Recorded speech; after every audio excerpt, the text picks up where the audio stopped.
yung percentage ng cut sa discretionary, 25%. Wala na yung Well, what is priorities mo. grabe? Is that small? Is that big? That's huge. That's huge. That's huge. Oo, kasi kung mga nakaraan, mga ano lang, 2-3%. Really? Yan. Oo. That's really huge. Oo. Malaki talaga. Malaki talaga. Mga to. Yung plano mo, madidiskarel. Yun yung Kahit pinapamagin sino? nila pag nagpapasyal sila sa... Yun, Yan yung 100 ayuda. ngayon taon, 130 billion yun. Yun? Oo. Nung election period, ito ba yung ito nga yun, this year. Nagbigay ng election period, nung 130 billion? 2025. At saka ito, hindi lang isang taon eh. Di ba? Talagang 3 taon. The first 3 budgets.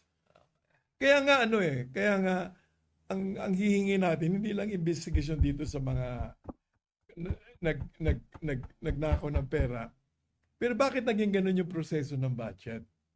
Kasi baka naman may paliwanag sila, in fairness to them, lalo na yung economic managers, di magpaliwanag sila kung bakit ganun na nangyari noong 3 taon na yon. Kung papapaliwanag nila. Can't believe that so much money has been wasted and nobody was even able to determine or detect what happened to those money.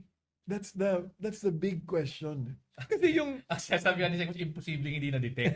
So, ibig sabihin, pumayag. Hindi kasi yung maraming activities ngayon on the operational level, yung implementation ng budget, may leakages. Pero dito nangyari yun sa yung designing the scam, approving the allocations that will be deducted, and then authorizing the use of that.